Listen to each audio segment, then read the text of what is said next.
Hello everybody, welcome to Garden of Luma, where I provide you with tips for growing edibles in hot climates.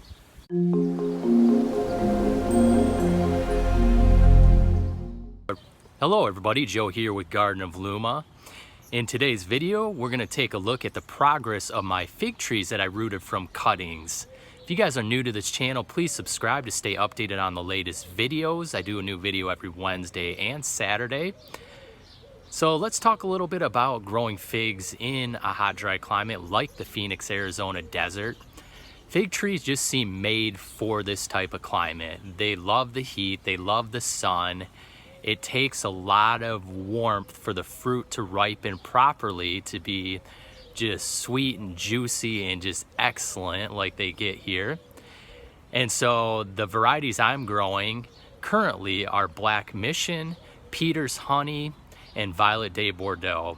If you guys have followed this channel, you guys may have seen my video on rooting cuttings that I did about February, a couple months back. And so these cuttings that I started, these fig tree cuttings, are about 4 months old now. And the majority of them I sold. I kept a couple for myself. And I just want to show you guys what they're looking like now. So let's go check it out. Okay, so first off, I wanted just to show you my Black Mission fig here that is in the container. And it is hot right now. It's about pushing close to 105, maybe even a little hotter. So we are definitely feeling the heat right now here in June in the Phoenix, Arizona area. I'm in growing zone 9B. Like I said, this is my Black Mission fig. It is going into its third year, and I purchased this as a really small cutting. And this is the size of it now. And I grow my fig trees in containers just to contain the size of them because I don't really have the space for this tree. This variety in particular gets very large, but it does do well in our climate here. But I'm totally fine with growing my fig trees in containers, and they do quite well here as long as you care for them properly in containers. As you can see, figs all over this tree here, and they are getting close to ripening, some of these guys. So some of them are getting quite large now, as you can see there. There's a couple nice size ones down there. So this guy probably has about, I don't know, 30 to 40 figs on it. And they're getting close to ripening. They'll probably be ripe around the end of June. July is usually when I start getting the breba crop, and then the main crop towards the fall. One of the biggest challenges with this is just getting to the fruits before the birds do. The birds just absolutely love figs here, and they know when to get them just as they're about to ripen up, so they try to beat you to them. So this year I'm going to try to put some organza bags on them to protect them, because I want to get them at the optimal ripeness stage. Usually I try to pick them a little bit early, but this year I want to get them just at the fully ripe stage.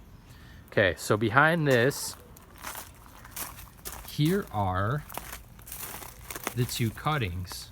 And you can go back and check out my videos on how I rooted these cuttings initially. The one on the left here is the Violette de Bordeaux. And they're both probably pushing 2 to 3 feet right now.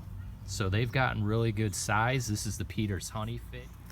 Okay, so this is the Peter's Honey's fig right here. And as you can see, this guy has branched really low, and that's exactly what I want. Especially for a plant that you're growing in a container, you want it to branch low, versus the Violette de Bordeaux here is just growing this straight up central leader. So I really don't want like a super tall tree when I'm growing it in a container. I want this compact, bushy, smaller type of tree. It's so much easier to manage in a container that way. And that is just how I like them to grow. So what I'll probably end up doing is snipping this to encourage the branching here, so it doesn't just get really super tall on me. But there you go. That's what these guys are looking like now. So they are doing great. They're loving this heat. and just thriving right now, growing fairly rapidly. And so I will definitely have fruit on these trees next year. And it's crazy because these were just tiny little cuttings. So if you go back and watch my video, I show you exactly how I rooted these. Very simple method, and they are thriving. I ended up selling quite a few of these, but I kept these two here. And so hopefully the ones that I sold are doing just as well for the other people that bought them.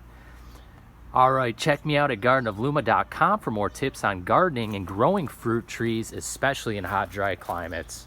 Thanks for watching.